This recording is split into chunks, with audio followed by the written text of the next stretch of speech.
Neil Grammer from Dialogue Strategies, and today I'm talking to you about eye contact. In face-to-face communication, the single most delivery skill to demonstrate confidence, knowledge, conviction is eye contact.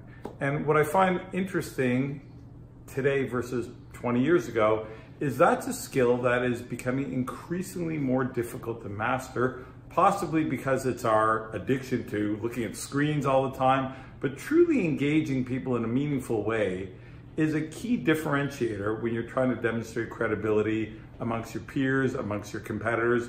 And so we've all been in meetings where a presenter perhaps is giving you very little to no eye contact.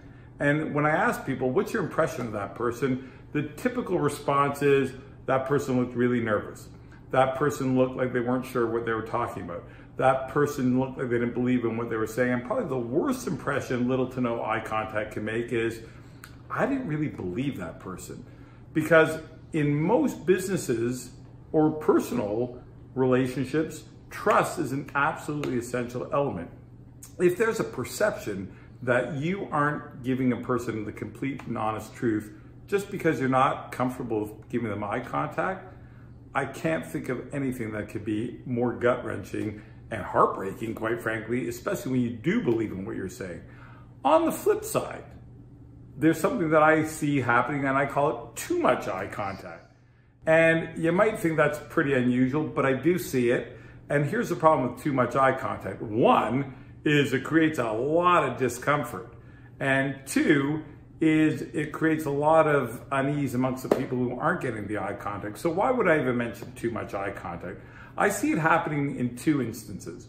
One is what I call the trap of the friendly face. That's when you are presenting an idea to a group of people, and in that audience, there's one person who keeps giving you this friendly, reassuring nod, and they're smiling, and in your mind, you're going like, oh, this is great. There's one person who really likes what I'm talking about, and unbeknownst to you, you start focusing on that friendly face.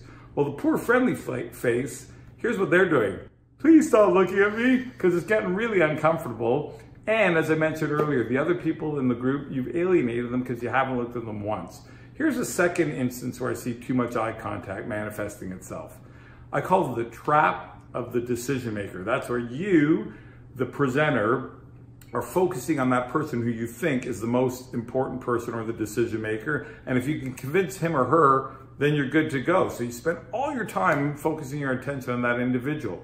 But one, you're probably starting to make that person feel uncomfortable. And two, if there are other people in the meeting who might have a significant influence on that decision maker, you've ignored them. And after the meeting's over, they might go to that decision maker and say, yeah, that wasn't meaningful. That person didn't know what they were talking about.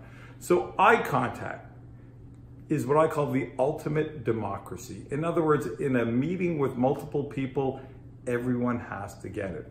But it has to be meaningful. You have to make a genuine connection with people, because eye contact is not some mechanical device where you scan the room in a meandering fashion and think you've given people eye contact. That looks very contrived.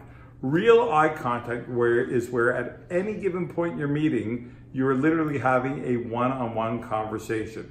So right now it's with you, right now it's with you, right now it's with you. And over the course of a meeting, you've connected with those people multiple times whereby they feel truly engaged.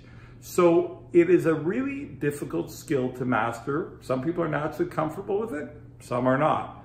The ability to do it in a meaningful way that truly engages all the people you're trying to convince and persuade is something that requires, like every other skill, awareness and practice. So when you think about your next meeting, when you think about even trying to convince your friends which movie you guys should go see, pay a little more attention to the eye contact you're giving them, because it will have a profound, although unconscious to them, it's rattling around in the back of their brain. No one's saying, hey, I really like the eye contact that person was giving, that's why they were so convincing. They just have a general feeling that you had conviction in what you were talking about and you are credible. So eye contact, it's getting harder and harder to do, but if you can master it, you will differentiate yourself well above and beyond your peers and your competitors. So, as always, love to get your thoughts. Please leave them in the comments below. If you like the content, subscribe, hit the notification bell so you'll know more videos that are coming. And to find out more about dialogue strategies, visit us at the DSI Way or click on the link below. Thanks.